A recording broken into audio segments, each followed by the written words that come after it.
ಕಾನೂನು ಸುವ್ಯವಸ್ಥೆ ವಿಚಾರದ ಬಗ್ಗೆ ಮಾತಾಡ್ತಿದ್ವಿ. ಕಳೆದ ಒಂದು ವರ್ಷದಲ್ಲಿ ಕರ್ನಾಟಕದಲ್ಲಿ ಏನೇನಾಗಿದೆ ಅನ್ನೋದು ಬಹಳ ಸ್ಪಷ್ಟವಾಗಿ ಗೊತ್ತು. ರಾಮೇಶ್ವರಂ ಕೆಫೆ ಬಾಂಬ್ ಬ್ಲಾಸ್ಟ್ನಿಂದ ಆರಂಭ ಆಗಿ ಹುಬ್ಬಳ್ಳಿಯ ಕಾಲೇಜ್ ಕ್ಯಾಂಪಸ್ಸಲ್ಲಿ ಕಾಲೇಜು ಕ್ಯಾಂಪಸ್ ಒಳಗಡೆ ಒಂದು ಹುಡುಗಿಯನ್ನು ಅಟ್ಯಾಕ್ ಮಾಡಿ ಚುಚ್ಚಿ ಕೊಲ್ಲೋದ್ರಿಂದ, ಒಂದು ಮನೆಗೆ ನುಗ್ಗಿ ಒಂದು ಹುಡುಗಿಯನ್ನು ಚುಚ್ಚಿ ಕೊಲ್ಲೋದು, ಅದ್ರ ಜೊತೆಗೆ ರಾಜ್ಯದಲ್ಲಿ ನಡೀತಾ ಇರುವಂಥ ಬೇರೆ ಬೇರೆ ವಿಚಾರಗಳು, ಕಾನೂನು ಸುವ್ಯವಸ್ಥೆ ವಿಚಾರ ಬಿಜೆಪಿಯವರಿಗೆ ಒಂದು ಪ್ರಮುಖವಾದಂಥ ಅಸ್ತ್ರ ಅಂತ ಹೇಳಿದ್ರೆ ತಪ್ಪಾಗೋದಿಲ್ಲ. ಶಿವಶಂಕರ್ ಸರ್, ಕಾನೂನು ಸುವ್ಯವಸ್ಥೆ ವಿಚಾರ ಕಳೆದ ಒಂದು ವರ್ಷ, ಅದ್ರ ಹಿಂದಿನ ವರ್ಷ ಕರ್ನಾಟಕ ಅಂತಂದ್ರೆ ಒಂದು ಶಾಂತಿ ಸುವ್ಯವಸ್ಥೆಯ ಗೂಡು ಅಂತ ಇದ್ದಂಥ ಮಾತಿಗೆ ಚ್ಯುತಿ ಬರೋ ರೀತಿಯಲ್ಲಿ ಸರ್ಕಾರ ನಡ್ಕೊಂತ, ಅಥವಾ ಸರ್ಕಾರ ಕಾನ್ಸಂಟ್ರೇಷನ್ ಬೇರೆ ಕಡೆ ಮಾಡ್ತಿತ್ತು, ಲೂಪ್ ಹೋಲ್ಗಳನ್ನು ತಿಳ್ಕೊಂಡು ಅದರಷ್ಟಕ್ಕೆ ಬೇರೆ ಬೇರೆ ಅಪರಾಧ ಚಟುವಟಿಕೆಗಳು ಆಗ್ತಾ ಇತ್ತು ಅಂತ ಅನ್ಸತ್ತಾ? ಪ್ರಣೋತ್, ಈ ಮಾತನ್ನ ಥ್ಯಾಂಕ್ ಯು ಸೋ ಮಚ್. ಯಾಕೆಂದ್ರೆ ಇದು ನಾನು ಈ ಕಾನೂನು ಸುವ್ಯವಸ್ಥೆ ವಿಚಾರ ನಾನು ಮೆನ್ಷನ್ ಮಾಡಬೇಕು ಅನ್ಕೊಂಡಿದ್ದೆ, ನೀವು ಹೇಳಿದ್ದು ಒಳ್ಳೇದಾಯ್ತು. ಈಗ ಈ ಕಾಂಗ್ರೆಸ್ ಸರ್ಕಾರ ಬಂದಾಗ ನಾವು ಸಿದ್ದರಾಮಯ್ಯ ಅವರು ಅದರ ನೇತೃತ್ವ ವಹಿಸಿಕೊಂಡಾಗ ಅವರ ದಕ್ಷತೆ ಮತ್ತೆ ಅವರ ಇದು ಒಂದು ಅನುಭವ ಅದೆಲ್ಲ ಎಸ್ಟಾಬ್ಲಿಷ್ ಆಗಿರುವಂತದ್ದು. ಇದು ಅವರ ಆಫ್ಟರ್ ಆಲ್ ಇದು ಅವರ 2ನೇ ಟೆನ್ಯೂರ್ 2013ರಿಂದ 2018ವರೆಗೂ ಅವರ ಏನು ಆಡಳಿತ ಸಾಕಷ್ಟು ಒಂದು ರೀತಿಯಲ್ಲಿ ಚೆನ್ನಾಗಿರುತ್ತಂತ ಒಂದು ಒಳ್ಳೆ ಆಡಳಿತ ಕೊಟ್ಟರು ಅನ್ನುವಂತ ಒಂದು ಹೆಸರನ್ನ ಮಾಡಿರುತ್ತದೆ. ಸೊ ಹಾಗಾಗಿ ಇಲ್ಲೊಂದು ದಕ್ಷ ಆಡಳಿತ ಇರುತ್ತೆ ಅಂತ ನಿರೀಕ್ಷೆ ಮಾಡಿದ್ದು ಸಹಜವಾಗಿತ್ತು. ಆದ್ರೆ ಎರಡು ಇದರಲ್ಲಿ ಏನು ಫ್ರಂಟ್ಗಳಲ್ಲಿ ಸ್ವಲ್ಪ ಮಟ್ಟಿಗೆ ನಿರಾಶೆ ಆಗಿದೆ ಅಂತಾನೆ ಹೇಳಬೇಕು. ಮೊದಲನೇದು ನೀವು ಹೇಳಿದ ಹಾಗೆ ಲಾ ಅಂಡ್ ಆರ್ಡರ್.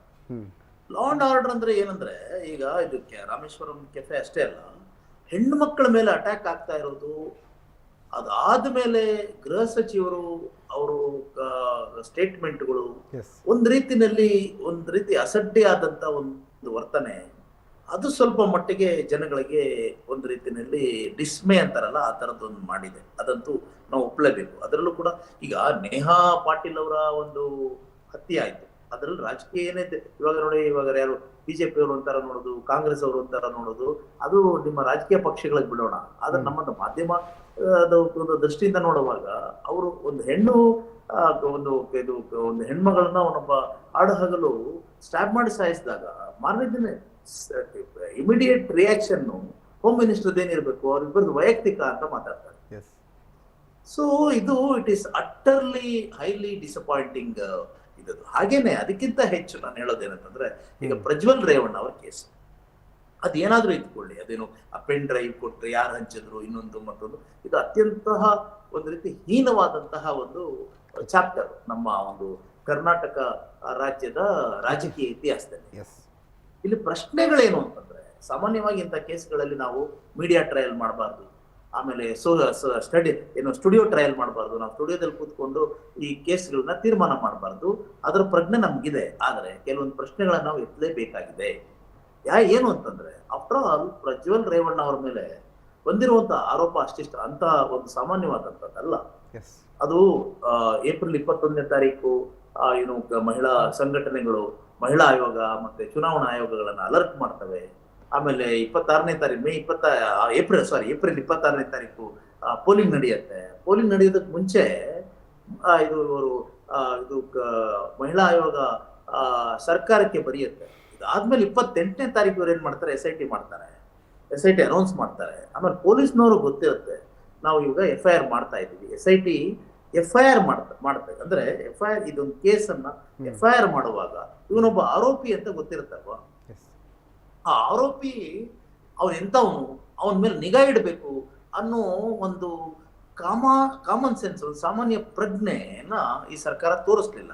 ಆ ವ್ಯಕ್ತಿ ಎಸ್ಕೇಪ್ ಆಗೋಗ್ಬಿಟ್ಟು, ಅಂದ್ರೆ ಸಾಮಾನ್ಯವಾಗಿ ಇಂಥದ್ರಲ್ಲಿ ಏನ್ ನಡೆಯುತ್ತೆ, ಇಂಥ ಒಂದು ಕೇಸಲ್ಲಿ ಒಬ್ಬ ಆರೋಪಿ ಅವನು ಹೊರಗಡೆ ಹೋಗದೆ ಇರೋ ತರ ನಾಕಾಬಂದಿ ಮಾಡಿ ಆಮೇಲೆ FIR ಆಗ್ತದೆ. ಅದನ್ನ ಮಾಡ್ಲಿಲ್ಲ. ಈಗ ಅವನು ಹೋಗೋದು ಬಿಟ್ಬಿಟ್ಟ ಮೇಲೆ ಈಗ ಅವನು ಎಲ್ಲಿದ್ದಾನೆ ಅಂತಾನೆ ಗೊತ್ತಿಲ್ಲ ಅಂತ ಗೃಹ ಸಚಿವರು ಹೇಳ್ತಾ ಇದ್ದಾರೆ. ಇಲ್ಲಿ ಹೆಂಗಿದೆ ಅಂದ್ರೆ, ಈ ಸಿಸ್ಟಮ್ ಎರಡು ಮುಖಗಳಿರೋ ತರ ಕಾಣಿಸುತ್ತೆ. ಅಂದ್ರೆ ಒಂದು ವ್ಯವಸ್ಥೆಗೆ 2 ಮುಖಗಳಿದೆ. ಸಾಮಾನ್ಯ ಮನುಷ್ಯ ಅವನೇನಾದ್ರು ಸಣ್ಣ ಪುಟ್ಟ ತಪ್ಪು ಮಾಡಿದ್ರೆ ಅವನಿಗೆ ಉಗ್ರವಾದಂತ ಒಂದು ಏನು ಈ ಕಾನೂನಿನ ಒಂದು ಶಕ್ತಿಯನ್ನ ತೋರಿಸುವಂತ ಒಂದು ವ್ಯವಸ್ಥೆ ಇರುತ್ತೆ. ಇಂಥ ಬಲಾಢ್ಯರಿದ್ದಾಗ ಈಸಿಯಾಗಿ ಬಿಟ್ಬಿಡ್ತಾರೆ. ಆ ತರದ ಒಂದು ಮುಖ ಇದೆ. ಅಂದ್ರೆ ಒಂದು ವ್ಯವಸ್ಥೆ ಸಾಮಾನ್ಯ ಮನುಷ್ಯರಿಗೆ ಒಂದು ಮುಖ ತೋರಿಸ್ತಾ ಇದೆ, ಬಲಾಢ್ಯರಿಗೆ ಒಂದು ಮುಖ ತೋರಿಸ್ತಾ ಇದೆ. ಸಾಮಾನ್ಯ ಯಾರೋ ಸಣ್ಣ ಪುಟ್ಟ ಕಳ್ಳ ಸಿಕ್ಕಾಕೊಂಡ್ರೆ ಅಥವಾ ಅವನೇ ತಪ್ಪು ಮಾಡಿದ್ರೆ ಅವನ್ನ ಏರೋಪ್ಲೇನ್ ಹತ್ತಿಸ್ಬಿಡ್ತಾರೆ ಈ ಸ್ಟೇಷನ್ ಕರ್ಕೊಂಡೋಗಿ. ಈಗ ಇಲ್ಲೊಬ್ಬ ಏರೋಪ್ಲೇನ್ ಹತ್ಕೊಂಡು ಹೋಗ್ಬಿಟ್ಟಿದ್ದಾನೆ ಎಲ್ಲಿಗೆ, ವಿದೇಶಕ್ಕೆ. ಅವನಿಗೆ ಏರೋಪ್ಲೇನ್ ಹತ್ತಿಸ್ ಕಳಿಸ್ಬಿಟ್ಟಿದ್ದಾರೆ ಅಂತ ಜನ ಮಾತಾಡ್ಕೊಳ್ತಾ ಇದ್ದಾರೆ. ಅಲ್ಲ, ಅವನು ಎಸ್ಕೇಪ್ ಆದ್ರೆ ಅವ್ರ ಮನೆಯವ್ರನ್ನ ಕರ್ಕೊಂಡ್ಬಂದು ಆಮೇಲೆ ಅದಕ್ಕೇನೋ ಬ್ಲೂ ಕಾರ್ನರ್ ನೋಟಿಸ್ ಅಂತೆ, ಅವ್ನು ಎಲ್ಲಿದ್ದಾನೆ ಅಂತಾನೆ ಗೊತ್ತಿಲ್ವಂತೆ, ಅರೆಸ್ಟ್ ಮಾಡೋದಕ್ಕೆ ಯೋಗ್ಯತೆನೇ ಇಲ್ಲ ಅನ್ನುವಂತ ಒಂದು ಇದನ್ನು ತೋರಿಸ್ಕೊಂಡಂತ ಸರ್ಕಾರ ಈಗ ಅರೆಸ್ಟ್ ವಾರೆಂಟ್, ಅವನು ಎಲ್ಲಿದ್ದಾನೆ ಅಂತಾನೆ ಗೊತ್ತಿಲ್ಲದೆ ಅರೆಸ್ಟ್ ವಾರೆಂಟ್ ಇಶ್ಯೂ ಮಾಡಿ, ಇದೊಂದು ಹಾಸ್ಯಾಸ್ಪದ ಅಲ್ವೇ ಪ್ರಣವ್? ಇದು ಒಂದು. ಎರಡನೇದು ಭ್ರಷ್ಟಾಚಾರದ ವಿಚಾರ ಅಂತ ಬಂದಾಗ ಇವರು ಕಾಂಗ್ರೆಸ್ ಪಕ್ಷ ಭ್ರಷ್ಟಾಚಾರದ ಇಶ್ಯೂ ಮೇಲೆನೆ ಅಸೆಂಬ್ಲಿ ಎಲೆಕ್ಷನ್ ಅನ್ನ ಗೆದ್ದಿದ್ದು. ಫಾರ್ ಎಕ್ಸಾಂಪಲ್ 40% ಅನ್ನುವಂತ ಒಂದು ಆರೋಪವನ್ನ ಬಿಜೆಪಿ ಸರ್ಕಾರದ ಮೇಲೆ ಮಾಡಿತು. ಸಂತೋಷ, ಇವರು ಆಮೇಲೆ ಅದನ್ನ ಎಕ್ಸ್ಪೋಸ್ ಮಾಡಿದ್ರು, PCM ಅಂತ ಒಂದು ಕ್ಯಾಂಪೇನ್ ಮಾಡಿದ್ರು, ಗೆದ್ದು ಬಂದ್ರು. ವಿಪರ್ಯಾಸ ಏನಂದ್ರೆ ಇವ್ರ ಸರ್ಕಾರ ಬಂದ ಮೇಲೆ ಸೇಮ್ ಕಾಂಟ್ರಾಕ್ಟರ್ಸ್ ಅಸೋಸಿಯೇಷನ್ ಇವ್ರ ಮೇಲೆ 40% ಇದು ಸೇಮ್ ಆರೋಪವನ್ನ ಮಾಡುದು. ಅದನ್ನ ಅಲ್ಲಗಳೆಯೋದು, ಅವ್ರನ್ನೇ ಕೆಂಪಣ್ಣವ್ರನ್ನೇ ಕರ್ಕೊಂಡ್ಬಂದು ಅವ್ರನ್ನ ಸ್ಟೇಟ್ಮೆಂಟ್ ಕೊಡ್ಸೋದು ಬೇರೆ ವಿಚಾರ. ನನ್ನ ಪ್ರಶ್ನೆ ಏನಿದೆ ಅಂದ್ರೆ, ನೀವು ಯಾವ 40% ಏನೋ ಒಂದು ಕ್ಯಾಂಪೇನ್ ಇಂದ ಸರ್ಕಾರಕ್ಕೆ ಬಂದ್ರು, ಅಂದ್ರೆ ಅಧಿಕಾರಕ್ಕೆ ಬಂದ್ರು, ಅದೇ 40% ಆರೋಪ ನೀವು ಬರೋಂಗ್ ಮಾಡ್ಕೊಂಡ್ರಲ್ಲ, ಇದು ಒಂದು ವಿಪರ್ಯಾಸ ಅಲ್ವೇ? ಮುಂಚೆ ಕೂಡ ಟ್ರಾನ್ಸ್ಫರ್ ದಂಧೆ ಅಂತ ಬಂದು ಇದೆಲ್ಲ. ಆಮೇಲೆ ಇದು ಈ ಇನ್ನೊಂದು ತಮಾಷೆ ಏನಂದ್ರೆ, ಇದು PSI ರಿಕ್ರೂಟ್ಮೆಂಟ್ ಸ್ಕ್ಯಾಮ್ ಇದೆಯಲ್ಲ, ಆ ರಿಕ್ರೂಟ್ಮೆಂಟ್ ಸ್ಕ್ಯಾಮ್ ಬಿಜೆಪಿ ಗವರ್ನಮೆಂಟ್ ಅಲ್ಲಿ ಬಹಳ ದೊಡ್ಡದು. ಅದು IPS ಆಫೀಸರ್ ಒಬ್ರು ಜೈಲ್ಗೆ ಹೋಗಿದ್ದಾರೆ. ಇವರು ಒಂದು ಪರೀಕ್ಷೆ ನಡೆಸಿದಾಗ ಅಲ್ಲೂ ಕೂಡ ಇದು ಏನಂದ್ರೆ ಪೇಪರ್ ಲೀಕ್ ಆಗೋಯ್ತು. ಒಬ್ಬ ಪೊಲೀಸ್ ಇನ್ಸ್ಪೆಕ್ಟರ್, ಸಬ್ ಇನ್ಸ್ಪೆಕ್ಟರ್ ಅಂತ ಕಾಣುತ್ತೆ, ಅವರು ಆರೋಪಿಯಾಗಿ ಬಂದ್ರು. ಸೊ ಹಿಂಗಿರುವಾಗ ಇವ್ರಿಗೆ ಅಂದ್ರೆ ಇದು ನಿಜವಾಗ್ಲೂ ಒಂದು ರೀತಿಯಲ್ಲಿ ಇವರು ಕಾಂಗ್ರೆಸ್ನವರು ಆತ್ಮಾವಲೋಕನ ಮಾಡ್ಕೋಬೇಕಾದಂತ ವಿಚಾರ. ನಾವು ಯಾವ ವಿಷಯಗಳ ಆಧಾರದ ಮೇಲೆ ಎಲೆಕ್ಷನ್ ಗೆದ್ದ ಮೇಲೆ ನಾವು ಅಧಿಕಾರಕ್ಕೆ ಬಂದ ಮೇಲೆ ಯಾವ ಇಶ್ಯೂಗಳು ನಮಗೆ, ಯಾವ ಆರೋಪಗಳು ನಮ್ಮ ವಿರುದ್ಧ ಬರ್ತಾ ಇದೆ. ನಿಮ್ಮ ಮಾತುಗಳಿಗೆ ಆಡ್ ಮಾಡೋದಾದ್ರೆ, ಮುಖ್ಯಮಂತ್ರಿಗಳ ಮಗನೇ ಸ್ವತಃ ಹಲೋ ಅಪ್ಪ ಅನ್ನಿದ್ದು ಕೂಡ ಬಹಳ ದೊಡ್ಡ ಮಟ್ಟದ. ಹಲೋ ಅಪ್ಪ ಅಂದ್ರೆ ಅಲ್ಲ, ಅದು ಯಾವ್ಯಾವ ವಿಚಾರಕ್ಕೆ ಗೌಡ್ರ ನಿಮ್ಗೂ ಗೊತ್ತಿತ್ತು ಅವರು ಹಲೋ ಅಪ್ಪ ಅನ್ನಿದ್ದು, ಅದ್ರ ಹಿಂದೆ ಮುಂದೆ ಏನಾಗಿತ್ತು ಎಲ್ಲವೂ ಗೊತ್ತಿಲ್ಲ. ಆದ್ರೆ ಮುಖ್ಯಮಂತ್ರಿಗಳು ಒಂದು ಸಲ ಅದ್ರ ಬಗ್ಗೆ ಯೋಚನೆ ಮಾಡುವಂಗ್ ಮಾಡಿದ್ದಂತ ಬಹಳ ಇಂಪಾರ್ಟೆಂಟ್ ಅಂದ್ರೆ, ಈಗ ಶಿವಶಂಕರ್ ಅವರು ಬಹಳ ವಿಶ್ಲೇಷಣೆ ಮಾಡಿದ್ರು. ನಂಬರ್ 1 ಫಸ್ಟ್ ವಿಶ್ಲೇಷಣೆ ಏನಂದ್ರೆ, ಈ ಹುಬ್ಬಳ್ಳಿನಲ್ಲಿ ಒಂದು ಹತ್ಯೆ ಆದಾಗ ಗೃಹ ಸಚಿವರು 1 ಗಂಟೆನಲ್ಲೇ ಅದು ವೈಯಕ್ತಿಕ ಕಾರಣಕ್ಕಾಗಿ ಅಂತ. ಅದೊಂದು ಮಾತ್ರ ಅಲ್ಲ, ಬೇರೆ ಬೇರೆ ಈ ಒಂದು ಪ್ರಕರಣ ನಾನು ನಿಮ್ಗೆ ಹೇಳ್ತೀನಿ. ಆ ಆರೋಪಿಯನ್ನ 1 ಗಂಟೆನಲ್ಲೇ ಪೊಲೀಸ್ನವರು ಹಿಡಿದಿದ್ದಾರೆ. ಪೊಲೀಸ್ನವರು ಕೆಲಸ ಮಾಡಿದ್ದಾರೆ. ಆ ಪೊಲೀಸ್ನವರು ವರದಿ ಏನು ಬಂದಿದೆ, ಅವರಿಬ್ಬರು ಮುಂಚೆಯಿಂದ ಕೊಲೆ, ಆತನಿಗೆ ಗಲ್ಲು ಶಿಕ್ಷೆ ಆಗಲಿ, ತ್ವರಿತಗತಿನಲ್ಲಿ ಕೇಸ್ ಆಗಲಿ, ಗಲ್ಲು ಶಿಕ್ಷೆ ಆಗಲಿ. ಆದರೆ ಆ ಆರೋಪಿ ಮತ್ತೆ ಆ ಸತ್ತಂತಹ ಮೃತ ಹುಡುಗಿ ಏನು ಸ್ನೇಹ ಇತ್ತು, ಏನು ವಿಡಿಯೋಗಳಿತ್ತು, ಫೋಟೋ ಇತ್ತು, ಅದರ ಆಧಾರದ ಮೇಲೆ, ಪೊಲೀಸ್ ಇಲಾಖೆಯ ಆಧಾರದ ಮೇಲೆ ಮಾನ್ಯ ಪರಮೇಶ್ವರ್ ಅವರು ಆ ಹೇಳಿಕೆಯನ್ನು ಕೊಟ್ಟಿರೋದು. ಅದರೊಳಗೆ ತಪ್ಪಿದೆ ಅಂತ ಯಾರು ಭಾವಿಸೋ ಅಗತ್ಯ ಇಲ್ಲ. ತನಿಖೆ ಮಾಡಿ ಕೇಳಿ, ವೈಯಕ್ತಿಕ ಅಂತ ಹೇಳಿದ್ದು ಅವ್ರು ಲವ್ ಜಿಹಾದಲ್ಲಿದ್ದಕ್ಕಲ್ಲ, ಇದು ವೈಯಕ್ತಿಕ ಅಂತ ಹೇಳಿದ್ದು. ಕೇಳಿ ಕೇಳಿ ನೋಡಿ ಸರ್, ಕೇಳಿ ಕೇಳಿ ನೋಡಿ. ಈಗ ಒಂದು ನಿಮಿಷ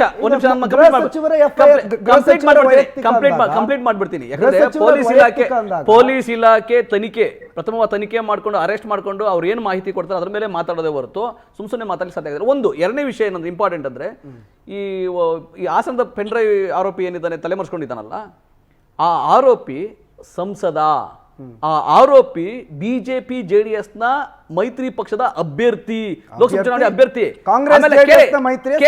ಕೇಳಿ, ಕೇಂದ್ರ ಸರ್ಕಾರದ ಹೊಣೆಗಾರಿಕೆ ಇದೆ.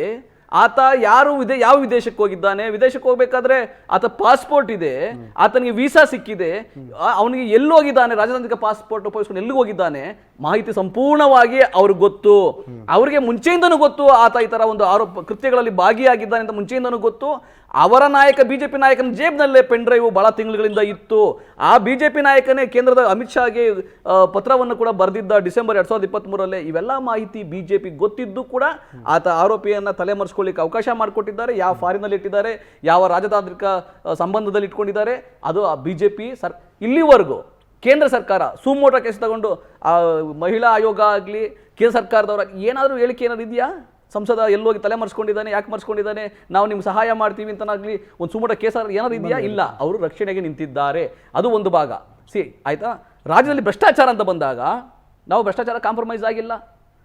ಕೆಂಪಣ್ಣನವರು ಆರೋಪ ಮಾಡ್ತಾ ಇರೋದು ಎಷ್ಟು ತಿಂಗಳಲ್ಲಿ? ಕೇವಲ 3 ತಿಂಗಳು, ಸರ್ಕಾರ ಬಂದು 3 ತಿಂಗಳಲ್ಲಿ ಯಾರ ಮೇಲೆ ಆರೋಪ ಮಾಡ್ತಾ ಇದ್ದಾರೆ? ಯಾಕೆ ಮಾಡ್ತಾ ಇದ್ದಾರೆ? ಯಾವುದೇ ಒಂದು ಗುತ್ತಿಗೆ ಕಾಮಗಾರಿ ನಾವು ಆರ್ಡರ್ ಮಾಡಿ ಪರಿಪೂರ್ಣ ಆಗಿರೋ ಯಾವ ಕಾಮಗಾರಿನೂ ಆ ಥರ ಇಲ್ಲ, ಯಾರು ಲಕ್ಷ ತಗೊಳ್ಳೋಕೆ ಸಾಧ್ಯ ಆಗೋದಿಲ್ಲ.